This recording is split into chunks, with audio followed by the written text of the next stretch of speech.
Queridos, antes de entrar na palavra, quero só falar mais. Nós já oramos pelo Brasil. Muitos de vocês estão acompanhando aí, já está quase que encerrado, né? Falta 5% das apurações e nós estamos vendo o que está acontecendo. E talvez você possa, mas pastor, a igreja orou, a igreja do Brasil tem orado, a igreja do Brasil, né? E o que está acontecendo? Por que tal pessoa está ganhando? Queridos, eu quero dizer duas coisas apenas, que nós precisamos entender sobre isso. A primeira, o nosso senso de justiça não é o mesmo senso de justiça de Deus. Deus não trabalha como nós pensamos. Então nós não podemos, independente de resultados, a nossa justiça gostaria que a pessoa, que um lado ganhasse. Nosso senso de justiça clama por isso, porque tem a ver com aquilo que nós escolhemos, com aquilo que nós ansiamos. Mas nós precisamos entender que Deus continua soberano, e é Ele quem põe, é Ele quem tira reis, é Ele quem estabelece e é Ele quem tira. Se Deus está permitindo que o que está acontecendo se prevaleça, é porque Deus continua no controle, e Ele tem um propósito para essa nação, porque aquilo que Deus tem prometido para essa nação vai se cumprir, nós cremos, porque Deus não é um homem para mentir. Deus, Ele não mente. Deus, o que Ele fala, Ele cumpre.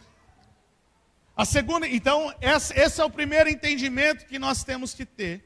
Independente de quem ganha, nós temos que saber que Deus continua sendo Deus. Que o senso de justiça de Deus não é o nosso senso de justiça, não é o que nós queremos que aconteça. Amém? Quantos entendem isso? Amém?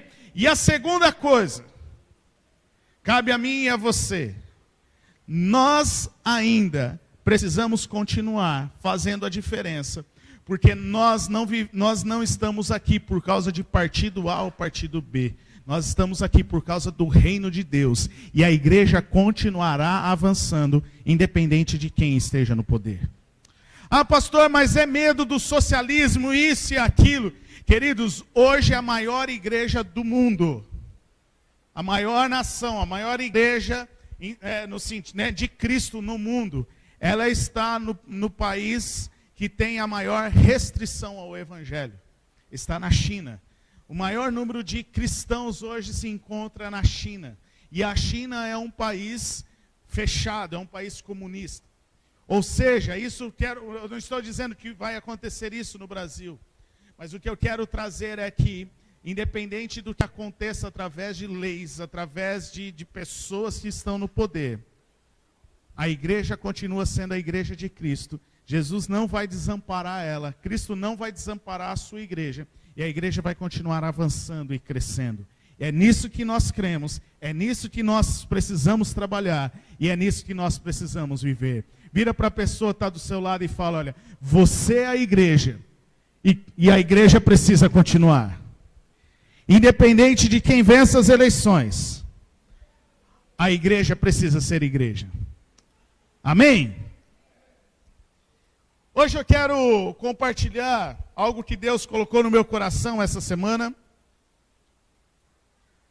Eu estava orando, eu tinha pensado há 15 dias atrás, eu tinha colocado algo no meu escrito algo sobre o culto dessa noite, mas essa semana, enquanto eu estava orando, Deus mudou um pouquinho a direção, Deus colocou um outro tema no meu coração, e eu quero compartilhar isso com você. A semana passada eu falei sobre o poder da presença de Jesus no lar. E hoje, de uma certa forma, eu quero continuar sobre este tema. Eu iria abordar um outro aspecto, mas Deus colocou algo no meu coração para essa noite, e eu creio que é do coração de Deus, pois nós já cantamos aqui algumas canções nessa noite que tem tudo a ver com aquilo que eu vou ministrar nessa noite. Mas antes eu quero lembrar um pouquinho o que nós falamos, o que nós ouvimos a semana passada. Eu disse aqui a semana passada que nós precisamos aprender a gerar uma expectativa quando entramos na presença de Jesus. Pois a presença de Jesus, ela é única. A presença de Jesus, nós não podemos limitar Jesus numa caixinha e achar que Jesus só faz aquilo e o que a gente já viveu é o suficiente. Não, nós precisamos gerar uma expectativa no nosso coração sobre o que Jesus pode fazer cada vez que nós entramos em sua presença. Pois como a gente tem aquela canção, nós cantamos a semana passada, que diz, aonde Jesus está, tudo muda. Aonde Jesus está, as cadeias são quebradas. Aonde Jesus está, os milagres acontecem. Queridos, se nós estamos na presença de Jesus, algo pode acontecer no nosso coração, algo pode acontecer na nossa vida, algo pode acontecer neste tempo que nós estamos desfrutando da presença de Jesus, porque na presença de Jesus tem poder. Na presença de Jesus tem poder. Você se lembra da mulher do fluxo de sangue, que ela, ao tocar nas vestes, ao estar na presença ali de Jesus, apenas tocar nas suas vestes, ela recebeu o poder de Jesus e ela foi curada. Então, Jesus é poderoso para fazer infinitamente mais daquilo que pedimos ou pensamos, mas olha o que interessante. Paulo, quando ele está escrevendo este texto, ele diz que Jesus, Deus é poderoso para fazer infinitamente mais daquilo que pedimos ou pensamos, conforme o seu poder que opera em nós. Ou seja, Deus quer fazer infinitamente mais na sua vida, mas tudo depende do quanto do poder da presença de Jesus está na sua vida. O quanto você está disposto a estar neste lugar da presença de Jesus. Porque aquilo que Jesus faz, Ele faz na presença dEle. Quantos estão entendendo o que eu estou dizendo? Amém? Então, agora, se há poder em nós, o poder de Jesus em nós, nós precisamos, nós podemos gerar uma expectativa em Deus, todas as vezes que entramos em sua presença, seja num culto, seja na célula, seja no seu tempo devocional, seja no seu tempo de buscar ao Senhor. E nós vimos alguns passos para isso, para poder gerar essa expectativa, para poder gerar a presença de Jesus no nosso lar. Nós vimos que é preciso dar acesso irrestrito a Ele em todas as áreas da nossa vida. Deixar Ele mudar o que é preciso mudar. É preciso encher a atmosfera da nossa casa, da nossa vida, com a palavra de Deus. Encher o ambiente aonde você está com a palavra de Deus. É preciso reproduzir uma cultura do aconchego. Entender que a nossa casa é um lugar de volta, é onde nós sempre queremos voltar para desfrutar, para onde nós temos segurança, onde nós temos o consolo. E esterilizar toda a nossa casa, limpar a nossa vida do pecado, abandonar o pecado. A presença de Jesus não compactua com o pecado, para que possamos nos revestir do poder, nos revestir da presença de Jesus. Nós precisamos confessar os nossos pecados ao Senhor, precisamos limpar a nossa vida. E hoje eu quero dar uma continuidade, pois para haver este poder, essa presença de Jesus no nosso lar, nós precisamos saber aonde está o nosso coração. Nós precisamos saber aonde o nosso coração está, o que o nosso coração deseja. Nós precisamos alinhar e ajustar o nosso coração. É preciso parar e refletir. É preciso fazer este ajuste. Porque muitas vezes, queridos, nós sabemos que precisamos mudar. Nós sabemos que tem coisas que precisam ser feitas, mas nós não fazemos, porque o nosso coração não almeja isso. Porque o nosso coração não deseja essa mudança. E é sobre isso que eu quero falar nessa noite. O título da minha mensagem é: onde está o seu coração? Aonde está o seu coração? Feche os seus olhos mais uma vez. Reflita nessa pergunta. Aonde está o seu coração? Pai, nós te agradecemos, Senhor, porque a tua presença é real no nosso meio nessa noite. Pai, nós queremos, Senhor, colocar o nosso coração diante de ti. Espírito Santo, eu oro para que esta pergunta possa ecoar no nosso coração nesses próximos minutos. Onde está o nosso coração? Que possamos, Senhor, ouvir a tua voz nessa noite e poder, Senhor, identificar onde o nosso coração está. Que possamos identificar quais são os desejos do nosso coração nessa noite, Pai. Deus, que possamos estar atentos para ouvir a tua voz. Pai, que possamos, Senhor, ser edificados por ti, ser ajustados e alinhados pela tua palavra nessa noite, Pai. Em nome de Jesus. Espírito Santo, fala conosco. Fala aos nossos corações. Mostra a nós nessa noite, revela a nós o que precisa ser alinhado e o que precisa ser ajustado. Mostra onde o nosso coração se encontra nessa noite, Pai, em nome de Jesus. Em nome de Jesus. Então, onde está o seu coração? Nós só podemos ver o poder da presença de Jesus em nossas vidas, em nossas casas, se houver uma disposição do nosso coração para isso. Se houver uma disposição no nosso coração de querer estar na presença de Jesus, de reconhecer a presença de Jesus. Então, o que você deseja? Aonde está o seu coração? Eu quero que você ouça essa mensagem com essa pergunta nessa noite. Aonde está o seu coração? Mateus capítulo 6, versículo 21, diz assim: onde seu tesouro estiver, Jesus está falando, onde o seu tesouro estiver, ali também estará o seu coração. Onde o seu tesouro estiver, ali também estará o seu coração.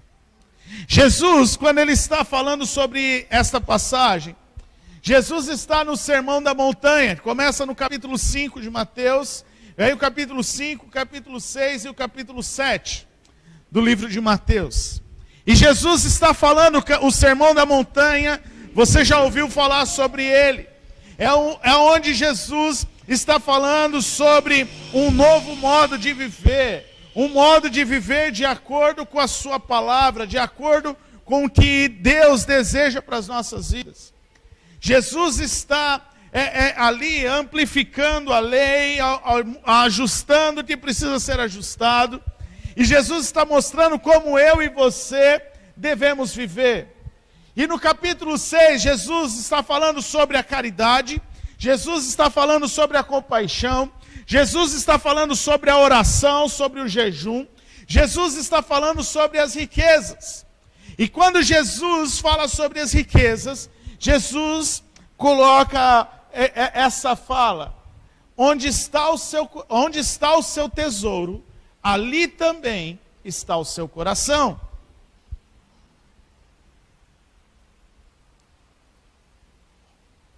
Em outras palavras, Jesus está dizendo: o seu coração irá seguir aquilo que é importante para você. O seu coração irá seguir aquilo que é precioso para você. O seu coração irá seguir aquilo que é um tesouro para você. Então, a pergunta que devemos fazer é: Jesus é um tesouro para mim? Jesus é precioso para mim? A presença de Jesus é preciosa, ao ponto do meu coração se inclinar a ela? Estar na presença de Jesus é precioso? Estar na presença de Jesus é um tesouro para a minha vida? Eu quero trabalhar um pouquinho sobre essa questão nessa noite, para nós entendermos, porque quando a gente fala, não, Jesus é importante, claro, se eu pedir para levantar a mão aqui, quem considera Jesus importante na sua vida, eu creio que todos vocês vão levantar as mãos. Mas, o que eu quero trazer aqui é algo mais profundo. Não apenas você ver o quanto Jesus se Jesus é importante, mas se Jesus é importante ao ponto do seu coração se inclinar a Ele. Quantos estão entendendo o que eu quero dizer? De se aprofundar um pouco mais. Se estar na presença de Jesus é importante, é mais importante do que tudo? Você considera como um tesouro para a sua vida? Você considera como algo importante para você? O que a Bíblia fala sobre o coração? O que é o coração? Quando nós olhamos para a Bíblia, vemos que o coração não se trata apenas de um órgão do corpo humano.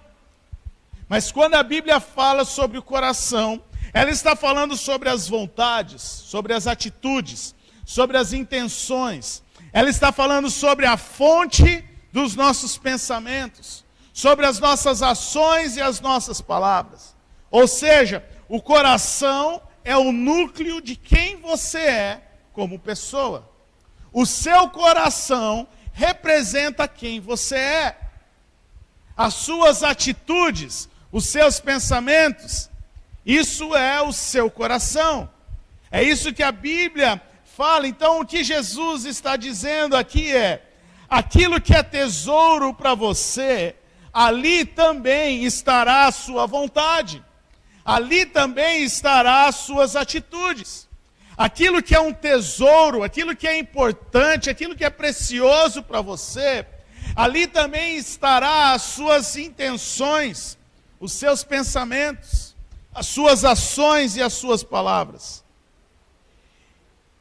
E aí, dentro deste entendimento sobre o que a palavra de Deus diz sobre o coração, a pergunta que eu faço novamente é: a presença de Jesus é preciosa para você ao ponto de alcançar o seu coração? A presença de Jesus é preciosa para você ao ponto de alcançar a sua atitude, o seu pensamento, as suas ações e as suas palavras? A presença de Jesus, ela é preciosa ao ponto de influenciar as suas ações, as suas atitudes, os seus pensamentos, o seu coração?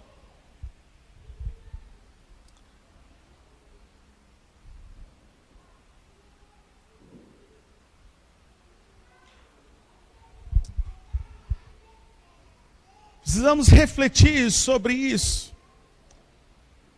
Até que ponto a presença de Jesus é importante para nós? Até que ponto a presença de Jesus, nós permitimos que a presença dele influencie as nossas vidas? Sabe, queridos, Deus deseja nos abençoar. Deus deseja que tenhamos sucesso. Deus tem o prazer de fazer e liberar coisas boas para nós. A sua palavra diz lá em Jeremias, capítulo 29, versículo 11, diz: porque sou eu que conheço os planos que tenho para vocês, diz o Senhor, planos de fazê-los prosperar e não de lhes causar dano, planos de dar-lhes esperança e um futuro. Aqui a gente vê que Deus tem o prazer em nos abençoar. Deus tem o prazer de nos dar esperança, de nos dar um futuro. Deus, Ele deseja nos abençoar. Agora, mais do que isso, Deus deseja o nosso coração. Deus deseja o nosso coração. Deus deseja que os nossos pensamentos, as nossas intenções sejam influenciadas pela sua presença. Eu quero ler com você a parábola do filho pródigo. Para você acompanhar aí Mateus.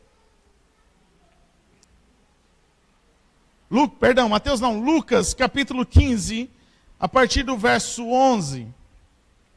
Lucas capítulo 15, a partir do verso 11. Nós vamos ver que Deus deseja o nosso coração e que tudo na nossa vida começa no coração. Toda transformação, seja ela boa, seja ela ruim, começa no nosso coração. Então, Lucas capítulo 15, a partir do verso 11. Jesus continuou: um homem tinha 2 filhos. O mais novo disse a seu pai: Pai, quero a minha parte da herança. Assim ele repartiu a sua propriedade entre eles. Não muito tempo depois, o filho mais novo reuniu tudo o que tinha e foi para uma região distante. E lá desperdiçou os seus bens, vivendo irresponsavelmente. Depois de ter gasto tudo, houve uma grande fome em toda aquela região. E ele começou a passar necessidade. Por isso foi empregar-se com um dos cidadãos daquela região, que o mandou para o seu campo a fim de cuidar de porcos. Ele desejava encher o estômago com as vagens de alfaborreira, que os porcos comiam, mas ninguém lhe dava nada. Caindo em si, ele disse: quantos empregados de meu pai têm comida de sobra, e eu aqui morrendo de fome? Eu me porei a caminho e voltarei para meu pai, e lhe direi: Pai, pequei contra o céu e contra ti. Não sou mais digno de ser chamado teu filho. Trate-me como um dos teus empregados. A seguir levantou-se e foi para o seu pai. Estando ainda longe, seu pai o viu e, cheio de compaixão, correu para o seu filho e o abraçou e beijou. O filho lhe disse: Pai, pequei contra o céu e contra ti. Não sou mais digno de ser chamado teu filho.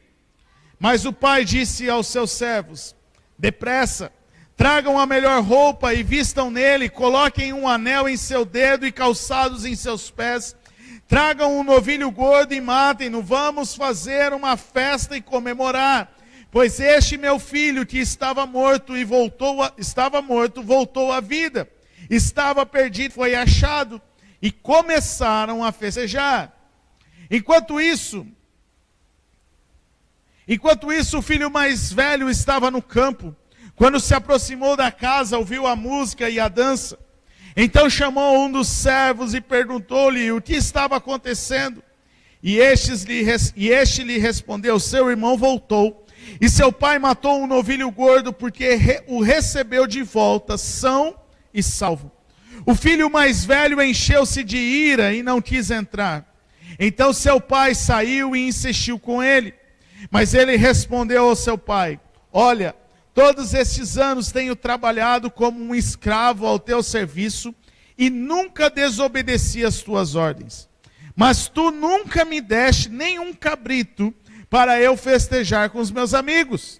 Mas quando volta para casa esse seu filho, que esbanjou os teus bens com as prostitutas, matas um novilho gordo para ele. Disse o pai: meu filho, você sempre está comigo. Tudo que tenho é seu. Mas nós tínhamos que comemorar e alegrar-nos, porque este seu irmão estava morto e voltou à vida, estava perdido e foi achado. Queridos, é um texto um pouco longo, mas eu fiz questão de ler todo ele, para que você se lembrasse dessa história, para que você se lembrasse desta parábola. É uma parábola com muitos ensinamentos, mas eu quero chamar a sua atenção. Nós vamos olhar para esta parábola com a perspectiva do coração, com a perspectiva sobre o que nós estamos falando nessa noite. Aonde está o seu coração? Nós vamos olhar com essa perspectiva para essa parábola. Nós vamos ver que muitas vezes temos atitudes diferentes, achando que estamos fazendo algo diferente, algo correto, mas que no fundo, a intenção do coração, o tesouro está no mesmo lugar, e está desalinhado com aquilo que Deus espera de nós. E eu quero trazer para você, através dessa parábola, como podemos identificar o que é importante, o que Deus espera de mim e de você. Nessa parábola nós vemos dois filhos. O filho mais novo chegou para o seu pai e ele disse: pai, quero a minha parte da herança. O filho já não estava contente com a vida que estava levando na casa do pai. O filho já não desejava mais a presença do pai. O filho já queria praticamente matar o seu pai, não queria estar na presença do pai. Então ele chega para o seu pai e fala: pai, eu quero aquilo que me é de direito. Eu quero aquilo que pertence a mim, eu quero a minha parte da herança. Aquele pai talvez não era o que ele queria. Talvez não, o pai não era o que o pai queria, mas era o que o filho queria. E o pai faz a vontade do filho. O pai pega a parte, divide as suas propriedades, divide a parte da herança do filho e dá a ele. E aquele filho mais novo, então, quer curtir a vida. Mas olha o que é interessante, porque o texto fala que algum tempo depois, o filho reuniu tudo que tinha e saiu de casa. Isso nos mostra o quê? Que aquele filho, ele queria viver a vida do jeito dele, na presença do pai. E talvez o pai falou para ele, olha, aqui não dá para você viver desse jeito. Aqui não tem como, não há compatibilidade viver dessa maneira na minha presença. Então, aquele filho, ele sai para curtir a vida. Ele sai para satisfazer a sua vontade. Aquele filho sai para satisfazer o seu ego, os seus prazeres. Porque aquele filho está interessado em satisfazer os desejos do seu coração. Então ele pega a herança do pai e vai curtir a vida. Mas na história nós também vemos o filho mais velho. O versículo 25 fala que enquanto isso o filho mais velho estava no campo. Enquanto estava começando a festa, enquanto estava tendo a festa, porque o filho mais novo havia retornado. Eu estou pulando aqui um pouco a história, porque o objetivo é nós identificarmos aonde está o coração. Então, enquanto estava a festa, aquele filho mais novo saiu, foi curtir a vida, chegou, perdeu tudo, estava na extrema pobreza, ele votou na pessoa errada e acabou tendo ali tudo, a sua vida estragada, não tinha mais o que comer, não estava comendo as comidas dos porcos, e ele parou e pensou: quantos funcionários do meu pai estão tendo comida em abundância, e eu estou aqui. Então eu vou fazer o seguinte, eu vou pedir perdão para o meu pai, e eu vou pedir para trabalhar como escravo, como ser um trabalhador na casa do meu pai. E aquele filho então retorna e tem todo o encontro, e a gente já vai ver isso. Mas enquanto isso, havia uma festa, o filho retornou, havia uma festa. E o filho mais velho estava no campo. O filho mais velho estava fazendo o quê? Cuidando das coisas do pai. E quando ele está retornando de cuidar das coisas do pai, ele se aproxima da casa e ele ouve música, e ele ouve dança. E eu quero trazer aqui, contextualizar para os dias de hoje. O filho mais velho estava lá na igreja, na casa do pai, cuidando das coisas do pai. Talvez ele estava servindo de um ministério, talvez ele estava cuidando de uma célula, talvez ele estava na recepção, talvez ele estava nos bastidores, onde ninguém o via. Ele estava lá, nos bastidores. E aí, ele vem para o culto. E ele vê que no culto tem uma grande festa, porque algumas pessoas aceitaram a Jesus. E aquele filho mais velho, que serve já há tanto tempo, chega para um dos servos ali e pergunta: o que está acontecendo? O que é essa festa aí? Que culto é esse que está acontecendo? Eu não estou sabendo. Eu estou aqui servindo na casa há tanto tempo. Estou aqui, eu venho limpar a igreja, eu venho fazer as ações do amar e servir, eu venho fazer isso, eu venho fazer aquilo, e eu não estou nem sabendo dessa festa, nem me convidaram, nem colocaram lá no grupo da célula que ia ter uma festa na igreja. E aquele filho o filho mais velho, começa a ficar revoltado com aquilo. E aí ele vai conversar com um irmãozinho que não é tão maduro, não tem tanta maturidade. E ele pergunta: viu, mas o que está acontecendo? E aí aquele irmãozinho responde: você não sabe. Não acredito que você não está sabendo. Deixaram você de fora, você não está sabendo disso. Não, é porque, olha, umas pessoas aí se converteram e está rolando o maior churrasco. Está rolando a maior festa. Você não está sabendo, não? Poxa vida, mas você serve há tanto tempo nessa casa, você não está sabendo? E aquele filho mais velho se enche de ira. E ele não quis participar da festa. Não me avisaram. Aquele filho que sempre chegou no horário. Aquele filho que sempre ajudou o pai. Sempre estava lá na casa do pai. Ficou bravo. Ficou irado, não queria participar da festa, não queria participar daquela celebração. Não me avisaram, não vou. Porque eu estou aqui, né? E aquele filho chega para o pai, e ele fala: pai, eu estou aqui te servindo há tanto tempo, versículo 15, do versículo 25 ao versículo 30. Perdão, versículo 29 e o versículo 30.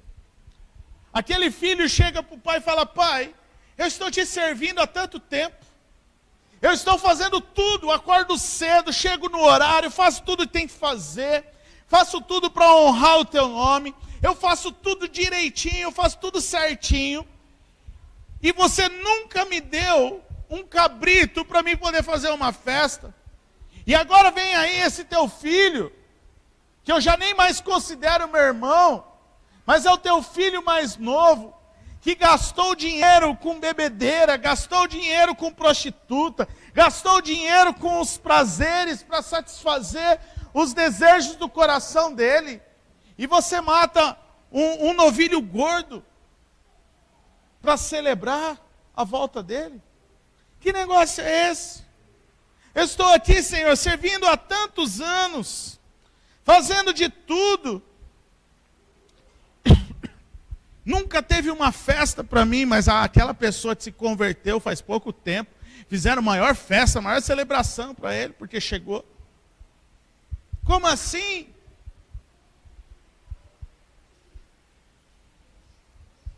E é interessante que aquele filho, eu contextualizei um pouco aqui nos nossos dias, como se fosse nos nossos dias, essa diferença entre os irmãos, o mais novo e o mais velho. Mas é interessante, aquele filho mais velho, aqui nós precisamos ver, né, aqui nós vemos o filho mais velho e o filho mais novo. E a pergunta que eu quero fazer aqui nessa noite: no que esses dois filhos estavam interessados? O filho mais novo, era óbvio que ele estava interessado nas coisas do pai. Ele queria a herança, ele queria o dinheiro, ele queria aquilo que o pai podia dar, para ele poder satisfazer os desejos do seu coração. Aquele filho mais novo, ele não queria estar na presença do pai, ele queria o dinheiro, ele queria a herança. Então o filho mais novo, o desejo do seu coração, ele estava interessado nas coisas do pai. O coração dele estava totalmente desalinhado, desajustado, porque ele estava interessado nas coisas do pai. Agora, e o filho mais velho, que estava com o pai? No que ele estava interessado? Aonde estava o coração dele? O que era importante para o filho mais velho? E aqui nós vemos que, apesar das atitudes serem diferentes, o filho mais velho também estava preocupado, ou ele estava desejando, interessado nas coisas do pai. Aquele filho pergunta, ele fala para o pai: pai, tu nunca me destes um cabrito para eu festejar. Tu nunca me destes um cabrito para festejar. Aquele filho estava interessado também nas coisas do pai, apesar de ter atitudes diferentes do irmão mais novo. O irmão mais novo estava interessado nas coisas do pai e decidiu a viver essas coisas através da libertinagem, de satisfazer os seus desejos carnais. Mas o filho mais velho também estava interessado nas coisas do pai. Ele era um cara que ia na igreja. Ele era um cara que cumpria os horários. Chegava no horário, na hora da célula. Ele servia no áudio, na mídia, ele servia na recepção, ele servia no voluntariado, ele servia nas ações. Ele estava ali presente. Ele estava presente nas atividades da casa do pai. Mas o coração dele não estava na presença do pai. Estava preocupado com as coisas do pai. Quantos estão entendendo o que eu estou dizendo? Queridos, eu sei, Lula deu Lula, está tudo certo. Vamos voltar aqui para a palavra. Depois a gente conversa sobre isso no final. Agora, aonde está o coração daquele filho? Também estava preocupado com as coisas do pai. Queridos, o que eu quero mostrar aqui com esses dois filhos é que muitas vezes nós escolhemos caminhos diferentes, mas o desejo do nosso coração é o mesmo. Está nas coisas do Pai. Está naquilo que o Pai pode dar. Está naquilo que o Pai pode fazer. Mas como eu disse,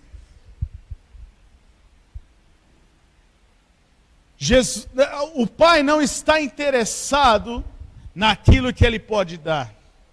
E Jesus mostra isso através dessa parábola. O pai não estava interessado na herança que ele podia dar. Ele não estava interessado nas finanças que ele podia dar para os seus filhos. Ele não estava interessado naquilo que os filhos iam gastar.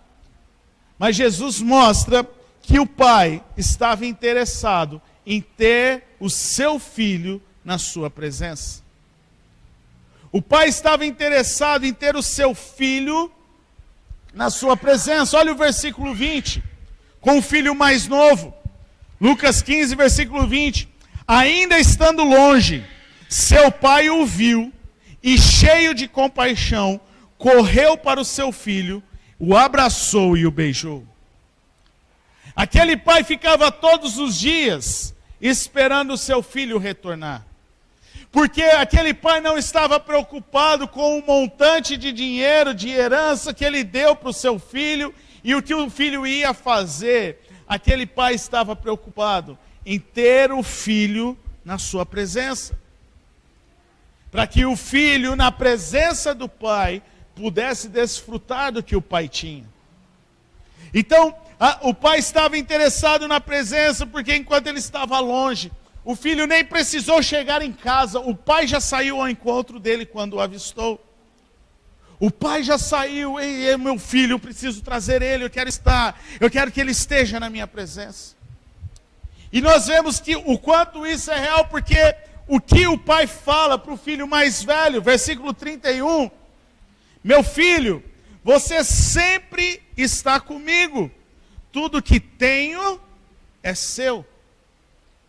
O filho estava preocupado com um cabrito, e o pai estava dizendo, meu filho, mais importante que um cabrito, é você estar na minha presença, porque tudo que eu tenho na minha presença, tudo que eu tenho é seu. Era isso que o pai estava falando para o filho mais velho. E aqui a gente vê o quê? Que aquele pai estava preocupado com aqueles filhos estarem na sua presença. Se você voltar alguns versículos antes, versículo 9 e versículo 10, você vai ver que Jesus estava se referindo a essa parábola a dois grupos de pessoas. O primeiro grupo de pessoas eram os fariseus, os mestres da lei. Os mestres da lei eram as pessoas que conheciam as 619 leis que existem no Pentateuco. E o outro grupo de pessoas era os samaritanos, eram aquelas pessoas, os gentios, ali, aqueles que viviam uma vida desregrada. E Jesus usa as duas parábolas, usa os dois exemplos dos filhos, para mostrar que tanto aquele que estava na igreja, quanto aquele que estava fora da igreja, estavam desalinhados, porque os dois queriam aquilo que o pai podia fazer, e não estavam interessados em estar na presença do pai. E o que Deus mostra para nós é que, apesar dele ter o prazer de te abençoar, dele ter o prazer de liberar bênçãos sem medida sobre a sua vida, o que ele deseja é que o seu coração esteja na presença dele. Que o seu coração, as suas atitudes, os seus pensamentos, as suas intenções, esteja na presença dele. Porque o que o pai faz quando o filho está na sua presença? Ele celebra. Versículo 22 e versículo 23. E depois o versículo 32. O pai diz para os seus servos, andem depressa, tragam a melhor roupa e vistam nele. Coloquem um anel no seu dedo e calçado nos seus pés.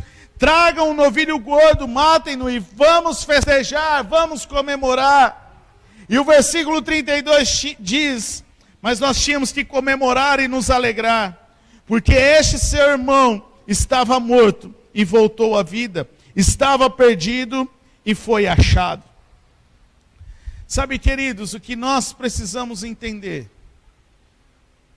é que o que Deus deseja de nós é o nosso coração. São as nossas atitudes, são os nossos pensamentos.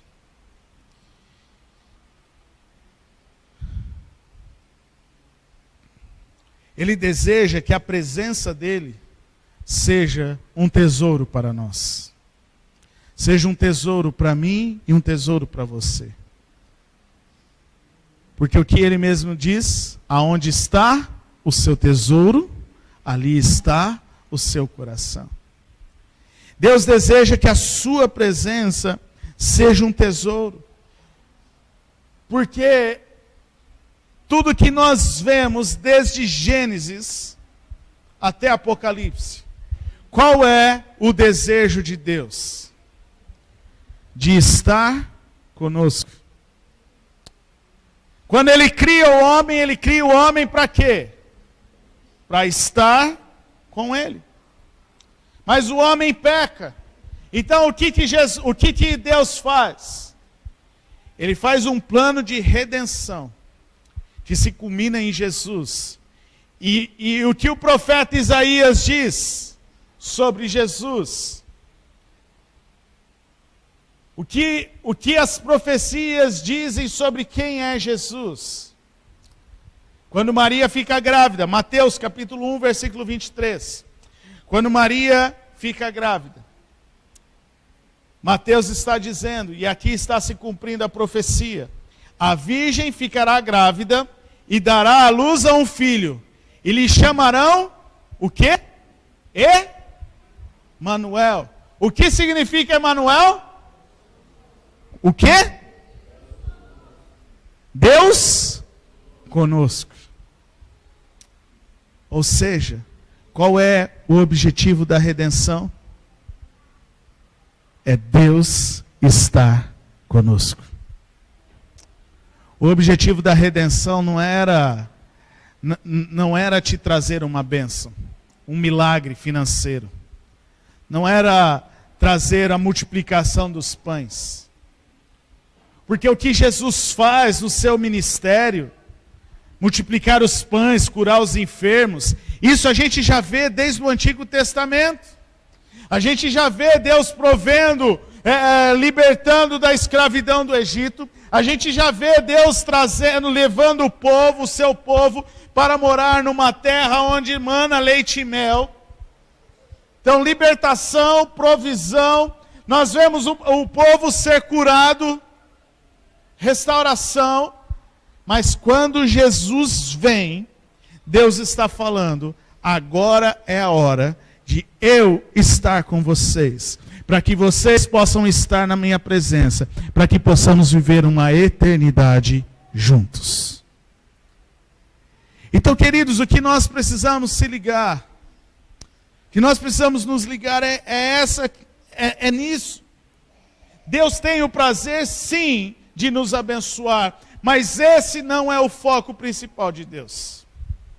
O foco principal de Deus é que o meu e o seu coração esteja na presença dele. Que o nosso coração esteja em sua presença. Quem está entendendo o que eu estou dizendo, queridos? Eu não estou dizendo que você não vai ser abençoado.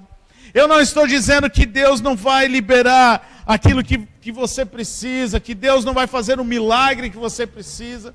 Que eu não estou dizendo que você não vai ser próspero. Não, nada disso.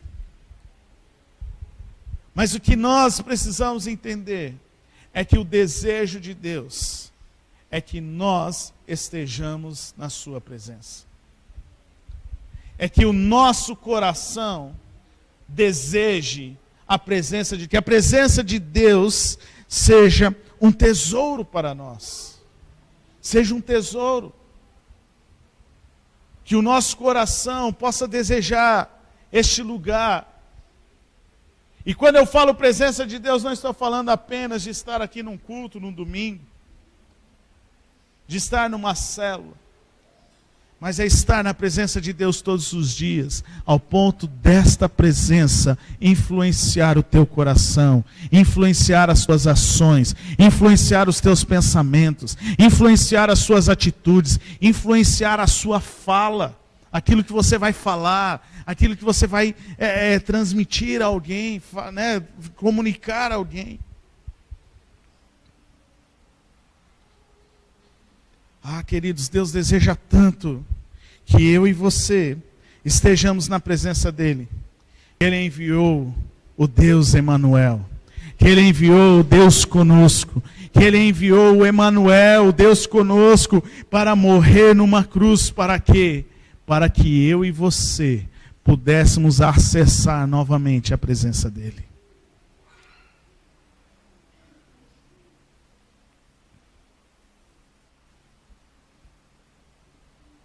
João capítulo 14 diz, Jesus está dizendo: eu sou o caminho, a verdade e a vida. Ninguém vai ao Pai se não for por mim.